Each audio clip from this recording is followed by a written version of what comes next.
These are your evening headlines for February 25th, 2026, right here on BYU-Idaho Radio. Thanks for joining me today. I'm Kimber Pierce. In his State of the Union address, President Donald Trump praised his administration's economic achievements, efforts to curtail illegal immigration, and dubbed our time as the golden age of America. In the longest State of the Union on record, President Trump spent much of his speech praising his administration accomplishments from the past year. In the beginning of the speech, President Trump said gas prices had lowered in his administration, as well as mortgage rates being the lowest they had been in 4 years. The president then went on to say the stock market had set an all-time high 53 times in his administration. A short time ago, we were a dead country. Now we are the hottest country anywhere in the world.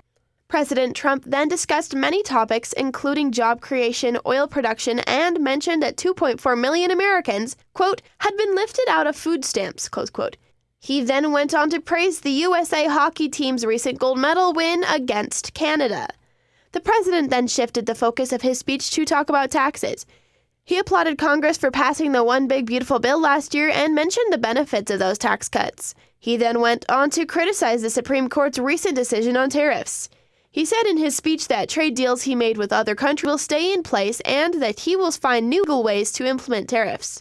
President Trump then went on to discuss some priorities, which included his successes in lowering the cost of prescription drugs, advocating for passage of a congressional stock trading ban, and finally he addressed concerns about Iran developing nuclear weapons. Towards the end of his speech, he praised many American heroes and veterans and gave 2 men the Congressional Medal of Freedom for their extraordinary bravery.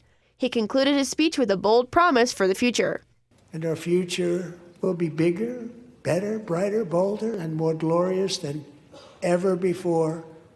Representative Mike Simpson of Idaho released a statement praising the president. He said in part, quote, after 4 years of Biden's failed policies and countless lies, President Donald Trump's leadership has turned our country around, close quote. The Idaho Democratic Party Chair Laura Nekachia released a statement saying in part, quote, the State of the Union was a reminder that Donald Trump still isn't interested in governing for people like us. Costs are too high for Idaho families, housing is out of reach, health care keeps getting more expensive.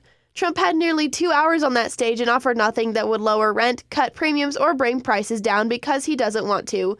He wants noise, he wants distractions, close quote. The Ignite Leadership Conference returns to BYU-Idaho. Student reporter Alex Batman has the story. The Ignite Leadership Conference at BYU-Idaho is happening during this week's Forum Hour. The event is returning for its 3rd iteration this semester. The keynote speaker is Sister Jennifer Meredith. Because we had it in the Taylor Chapel, and it was so packed that we had to turn people away. So we moved from the Taylor Chapel to the Hart Gym, and that was awesome and so much fun last fall.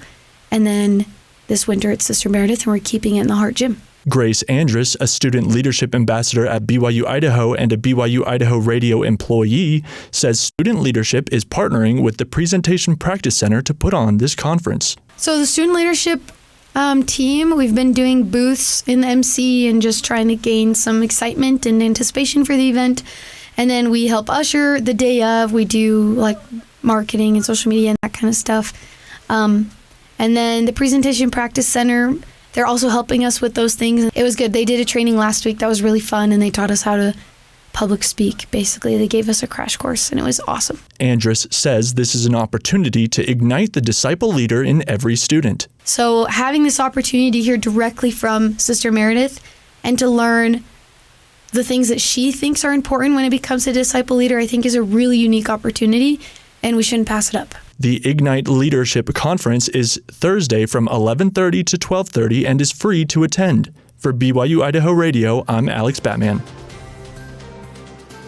The Rexburg Barbershop Festival is this weekend with clinics for high school quartets and concerts for the community.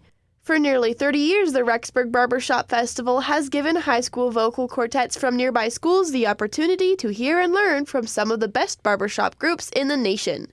Thomas Scott, a local event host and musician who first participated in the Rexburg Barbershop Festival in 2009. Since 2021, Scott has been the chairman of the festival. With the impact it has had on his life, Scott wants to make sure the festival persists to have that effect on future students.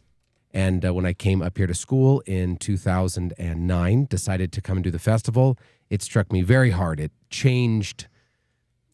really changed the way that I saw music. The headline quartet for this year's festival is Sunday Night Social. They are the #1 quartet in the Intermountain West and placed 6th worldwide in an international competition. Student quartets will have a Q&A session with Sunday Night Social, and some will be able to work one-on-one with the group. We brought everybody in. We have an incredible day of learning. We teach these massive choruses, and some of these are coming from schools that they have 6, 8, 10 people in their chorus. They're very small schools, so they have this incredible opportunity to sing with larger schools. The festival also gives local residents the opportunity to hear from quartets in concert. Saturday night is the community concert where local groups along with Sunday Night Social perform. Every time that someone goes and sees what people can do with their voices in 4-part harmony, it just gives them a different depth of understanding of what the human voice can do.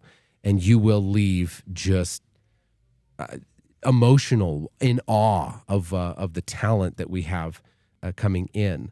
The high school concert is Friday at 7 p.m. at the Madison Performing Arts Center, and the community concert will be Saturday at 7 p.m. at the Romance Theater in Rexburg. You can purchase tickets at the door or online at eastidmc.com/tickets. These have been your BYU-Idaho Radio Evening Headlines for February 25th, 2026. Thanks for tuning in. More new interviews and great content are available on our podcast feed. Search for BYU-Idaho Radio on your favorite podcast apps. We're on YouTube, Spotify, Apple Music, and more. For BYU-Idaho Radio, I'm Kimber Pierce.